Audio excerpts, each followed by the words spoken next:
تنویر نے ہنسی اڑا دی۔ اس سے پہلے کہ وہ اپنی بات مکمل کر پاتی، اس کی آنکھوں میں یک بستہ سردی تھی۔ تم واقعی بہت لالچی ہو۔ اتنا کچھ کہنے کے بعد بھی تمہیں سمجھ نہیں آئی؟ تنویر نے اس کی ٹھوڑی چھوڑ دی اور سنڈی الجھن میں اس کی طرف دیکھنے لگی۔ اس کی حسین آنکھوں میں بے بسی اور تکلیف صاف جھلک رہی تھی، لیکن تنویر جو ایسی عورتوں کو بے شمار بار دیکھ چکا تھا، بالکل بے حس کھڑا رہا۔ سنڈی، تم وہ واحد عورت نہیں ہو جس نے مجھ سے یہ سب کہا ہو۔ بہت سی عورتوں نے یہ باتیں کہیں اور ان میں سے کئی تم سے زیادہ حسین، بیڈ میں بہتر اور ماں بننے کے لیے زیادہ موزوں تھی۔ تو مجھے تم سے محبت کیوں کرنی چاہیے؟ تنویر، سنڈی کو اس کے الفاظ نے جھنجھوڑ کر رکھ دیا اور اس کی آنکھوں سے آنسو بہنے لگے، لیکن تنویر پر اس کا کوئی اثر نہیں ہوا۔ اپنے آنسو بچا کر رکھو، عورتیں روتے ہوئے سب سے بدصورت لگتی ہیں، اور یہ منظر مجھے سخت ناپسند ہے۔ سنڈی ساکت رہ گئی۔ وہ رونا چاہتی تھی لیکن ہمت نہ کر سکی۔ دوسروں کی نظروں میں وہ ایک مغرور اداکارہ تھی، لیکن تنویر کے سامنے وہ ایک حقیر چیونٹی کی مانند تھی۔ تنویر، چاہے تم کچھ بھی کہو، تمہاری ماں مجھے چھوڑ نہیں سکتی۔ کیا تم مجھے دھمکی دے رہی ہو؟ تنویر کی آنکھیں برف کی مانند سرد ہو گئیں۔ نہیں، سنڈی گھبرا گئی اور جلدی سے سر ہلایا۔ میں جانتی ہوں کہ میں کامل نہیں ہوں، میں صرف چاہتی ہوں کہ تم ایک بار پھر میری طرف دیکھو۔ یہ کہتے ہوئے اس نے آہستہ آہستہ اپنا لباس اتار دیا اور شرمیلی نظروں سے اسے دیکھنے لگی۔ تنویر نے اسے روکنے کی بجائے خاموشی سے دیکھا۔ اس کی آنکھیں ایک ساکن جھیل کی مانند بے تاثر تھیں۔ جب وہ مکمل طور پر برہنہ ہو گئی، تب تنویر نے اسے سر تا پیر دیکھا۔ کیا تم مجھے اس جسم سے لبھانا چاہتی ہو؟ سنڈی نے اپنے لب کاٹ لیے، پھر اس کی طرف ہاتھ بڑھایا، لیکن اس سے پہلے کہ وہ تنویر کو چھو پاتی، تنویر نے اس کی کلائی پکڑ لی اور اپنی آنکھیں تنگ کر لی۔ سنڈی، تم ابھی تک نہیں سمجھی۔ اگر میری ماں کو تمہاری ضرورت نہ ہوتی تو تم جیسی عورت میرے سامنے کھڑے ہونے کے قابل بھی نہ ہوتی۔ میں نے تمہاری اصلیت پہلے نہیں جانی تھی، لیکن اب میں سب کچھ جان چکا ہوں۔ مجھ سے دور رہو، ورنہ میں وہ سب کچھ واپس لے لوں گا جو تم نے میری بدولت حاصل کیا ہے۔ ایک ایک کر کے، یہ کہتے ہی اس نے بے رحمی سے اسے فرش پر دھکیل دیا۔ اگر کبھی مجھے ضرورت بھی ہوئی تو میرے پاس ایسی عورتیں ہوں گی جو میری خواہشات پوری کریں۔ تم آخری عورت ہوگی جس کی مجھے ضرورت پڑے گی۔ فوراً یہاں سے نکل جاؤ اور آئندہ میری اجازت کے بغیر کبھی میرے گھر میں قدم مت رکھنا۔ تنویر نے حقارت بھری نظروں سے اسے حکم دیا۔ سنڈی ٹوٹ کر بکھر گئی۔ اس نے اپنی عزت نفس کو روند کر تنویر کو خوش کرنے کی کوشش کی تھی، لیکن پھر بھی تنویر اسے اس قدر حقارت سے دیکھ رہا تھا۔ یہ سب صبرین کی وجہ سے ہوا تھا۔ اگرچہ تنویر پہلے بھی سنڈی کو زیادہ پسند نہیں کرتا تھا، لیکن وہ کبھی اتنا بے رحم نہیں تھا۔ صبرین کے اس کے گانے چرانے کا راز فاش کرنے کے بعد سے ہی تنویر نے سنڈی سے مزید نفرت کرنا شروع کر دی تھی۔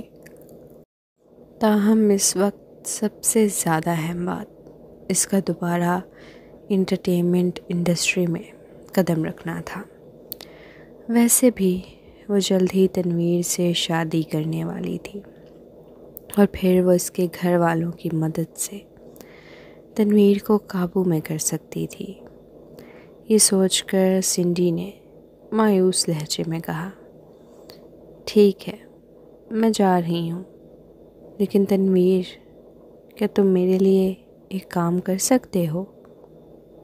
تنویر نے اسے مزید تمسخرانہ نظروں سے دیکھا، جس سے سنڈی کو اور زیادہ شرمندگی محسوس ہوئی، لیکن اس نے ہمت جمع کی اور کہا، میں نے ڈائریکٹر چیور کی فلم دی بیل کی اسکرپٹ دیکھی ہے اور مجھے وہ بے حد پسند آئی۔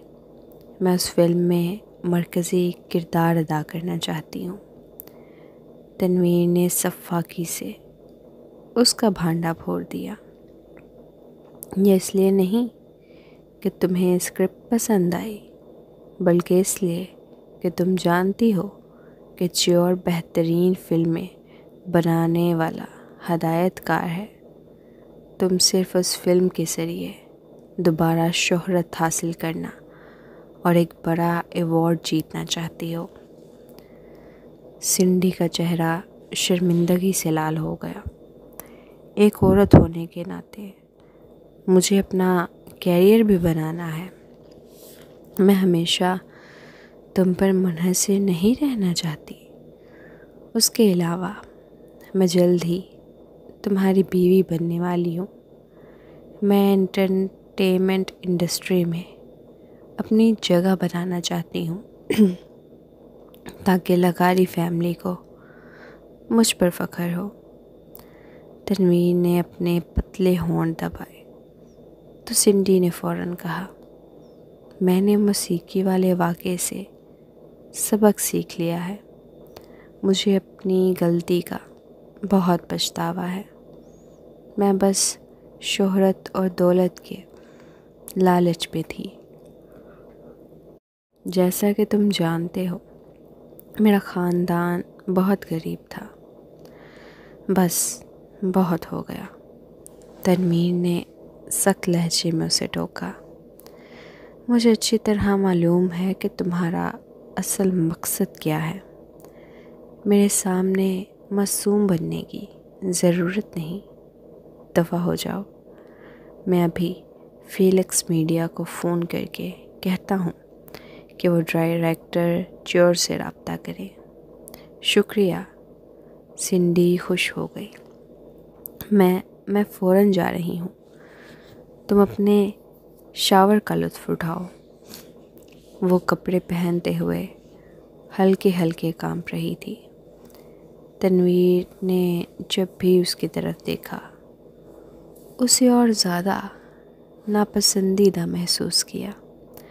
وہ لمبے لمبے قدم اٹھاتا ہوا باتھ روم میں چلا گیا اور زور سے دروازہ بند کر دیا، یہ سوچ کر کہ اسے اس عورت سے شادی کرنی پڑے گی۔ اسے لگا جیسے وہ خود کو ایک جہنم میں دھکیل رہا ہو۔ در حقیقت جب وہ سنڈی سے پہلی بار ملا تھا تو وہ اسے اتنا زیادہ بدظن نہیں تھا۔ وہ عورتوں کی بناوٹی باتیں برداشت کر سکتا تھا، کیونکہ ہر عورت میں کچھ نہ کچھ دکھاوا ہوتا ہی ہے۔ لیکن جب صبرین نے سنڈی کا اصل چہرہ سب کے سامنے لایا، تب تنویر کی نظروں میں سنڈی کی کوئی وقت نہ رہی۔ اصل وجہ یہ تھی کہ سنڈی حد سے زیادہ منافق اور لالچی تھی۔ وہ صرف تنویر سے شادی نہیں کرنا چاہتی تھی، بلکہ اس کا پیار، اس کا جسم اور اس کی طاقت بھی اپنے فائدے کے لیے استعمال کرنا چاہتی تھی۔ یہی وہ وجہ تھی جس کے باعث تنویر کو رشتوں سے نفرت تھی، یہاں تک کہ ایسی عورت بھی کسی کے ساتھ تعلق میں تھی۔ کتنی ذلت کی بات تھی۔ جب وہ نہا کر نکلا تو سنڈی پہلے ہی جا چکی تھی۔ اگلے دن تنویر آرام دہ نیند کے بعد جاگا اور اس کا اسسٹنٹ کمپنی کے معاملات پر رپورٹ پیش کرنے کے لیے آیا۔ چند سالوں میں تنویر نے کئی کمپنیوں میں سرمایہ کاری کر رکھی تھی، جن میں نجی اسپتال اور فلم پروڈکشن کمپنیاں بھی شامل تھیں۔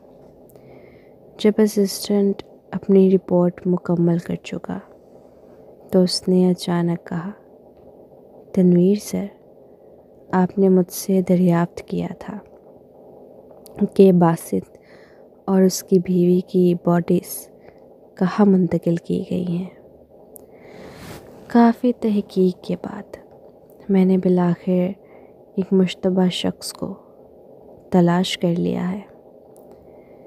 تنویر نے کافی کی چسکی لی اور ماضی کے اس واقعے کو یاد کیا۔ تمہیں یہ پتہ لگانے میں کافی وقت لگا؟ یہ اس لیے کہ قبرستان کے آس پاس زیادہ نگرانی کیمروں کی سہولت نہیں تھی۔ مجھے یہ جاننے کے لیے قریبی ٹریفک کیمروں کی مدد لینی پڑی۔ اسسٹنٹ نے وضاحت کی۔ کون تھا؟ تنویر نے لاپرواہی سے پوچھا۔ ایلیزا واسطی، اسسٹنٹ نے جواب دیا۔ تنویر نے بھویں چڑھائیں۔ یہ کون ہے؟ ایک نئی ابھرتی ہوئی اداکارہ۔ اسسٹنٹ نے ایلیزا کی تصویر کھولی اور تنویر کو فون دے دیا۔ تنویر نے فون لے کر دیکھا اور تصویر میں موجود عورت بے حد حسین تھی۔ اس کے نازک ہونٹوں پر ہلکی سی دلکش مسکراہٹ تھی، لیکن اس کی آنکھیں اتنی سرد تھیں کہ دیکھنے والا گہری سوچ میں ڈوب جاتا۔ تنویر کے ذہن میں فوری طور پر کسی ایسے شخص کی یاد آئی جس کی آنکھوں میں بالکل یہی سرد چمک تھی، سرد اور بے پرواہ۔ اس سال جب وہ الگ ہوئے تھے اور وہ قابو سے باہر ہو گئی تھی، اس کے علاوہ اس نے اسے کبھی اس حالت میں نہیں دیکھا تھا۔ تنویر سر، اس کا اسسٹنٹ بولا۔ ہاں، تو کیا اس کا شیرازی خاندان سے کوئی تعلق ہے؟ تنویر نے پوچھا۔ جی ہاں، بالکل، اسسٹنٹ نے وضاحت جاری رکھی۔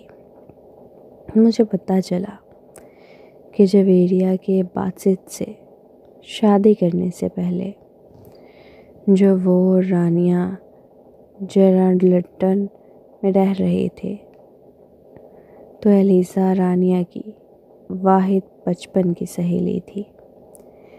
لیکن جب باسط رانیہ کو شیرازی خاندان لے گیا تو رانیہ اور ایلیزا کے درمیان خط و کتابت جاری رہی۔ جب ایلیزا کے والدین کی طلاق ہوئی اور اس کی ماں اسے لے کر کہیں اور چلی گئی، تب ان کا آپس میں رابطہ ختم ہو گیا۔ تنوین نے خاموشی سے سگریٹ جلایا۔ اسے یہ سب کچھ عجیب لگ رہا تھا کہ علیزہ نے واقعی محض اپنی بچپن کی دوستی کی وجہ سے جویریہ اور باسط کی باڈی نکال کر کہیں اور منتقل کی تھی۔ جب رانیہ جیل میں تھی تو کیا علیزہ نے اس سے ملاقات کی؟ نہیں، اسسٹنٹ نے سر ہلایا۔